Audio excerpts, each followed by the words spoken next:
બનાસકાંઠા જિલ્લામાં ભૂતિયા શિક્ષકોનો રાફડો ફાટ્યો છે।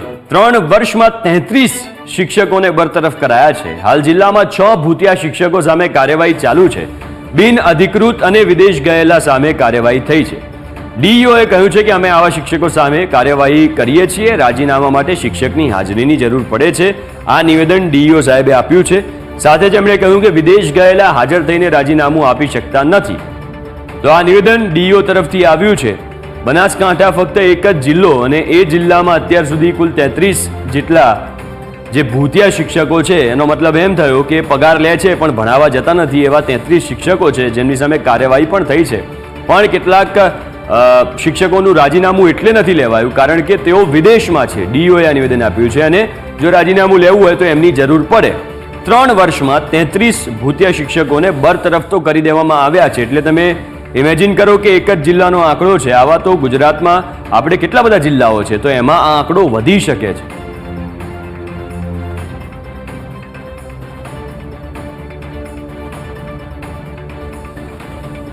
તો વધુ વિગતો સાથે બનાસકાંઠાથી સંવાદદાતા રતનસિંહ આપણી જોડે લાઈવ જોડાઈ ગયા છે। રતનસિંહ, 3 વર્ષમાં ફક્ત એક જ જિલ્લામાં બનાસકાંઠા જિલ્લામાં 33 શિક્ષકોને બરતરફ કરાયા જે ભૂતિયા શિક્ષકો હતા। શું વધુ વિગતો છે અને આવી તો રતનસિંહ કેટલી શાળાઓ હશે, નાની નાની પ્રાથમિક શાળાઓ, આંગણવાડીઓ જેમાં આવા શિક્ષકો હશે, એટલે અપડેટ શું છે, વિગતો શું છે એ જણાવો। ચોક્કસથી જો બનાસકાંઠાની વાત કરવામાં આવે તો જે શિક્ષણ વિભાગને જે શિક્ષકોએ કલંકિત કર્યો હોય તેવા જે દ્રશ્યો અત્યારે સામે આવ્યા છે। ત્યારે દાંતા તાલુકાના જે પાંછા ગામની જે પ્રાથમિક શાળાની શિક્ષિકા જે છેલ્લા 8 વર્ષથી અમેરિકામાં રહેતી હતી અને છતાં પણ અહીંયા તેની નોકરી બોલતી હતી।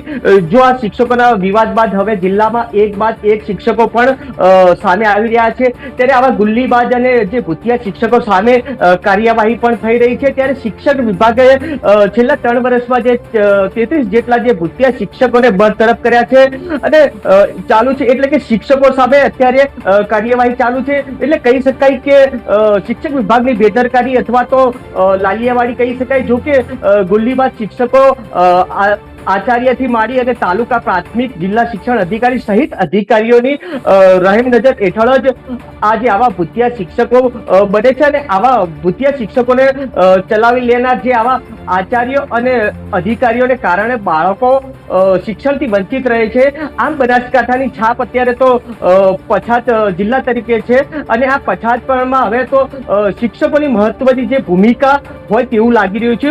જો કે શિક્ષણ વિભાગે તો અત્યારે કાર્યવાહી કરી છે પરંતુ હવે અનિયમિત જે આવનાર શિક્ષકો જે બાળકો અને ભણાવનાર શિક્ષકો અને જે નશાબાદ શિક્ષકો સામે કાર્યવાહી કરવી પડશે તો જ બનાસકાંઠા શિક્ષણનું જે સ્તર છે તે જળવાઈ રહેશે। જો કે અત્યારે તો બનાસકાંઠામાં જે ભૂતિયા શિક્ષકો તેમજ ગુલ્લીબાજ શિક્ષકો જે જિલ્લા તેમજ બદનામ થઈ રહ્યું છે પરંતુ ન્યૂઝ કેપિટલની જે મુહિમ ચલાવવામાં આવી તે જે મુહિમ બાદ એક ફાયદો પણ થયો છે। જો કે ગુજરાતમાં મહેસાણા, ખેડા મતલબ જે કચ્છ હોય કે જેવા જિલ્લાઓમાં પણ ભૂતિયા શિક્ષકો જે બહાર આવ્યા છે અને તેની સામે કાર્યવાહી પણ કરી છે।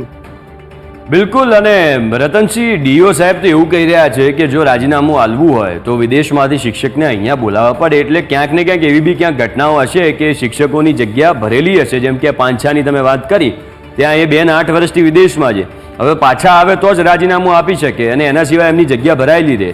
તો એ અંગે શું વિગતો છે? આવા કેટલા શિક્ષકો, એવી કોઈ માહિતી કરી?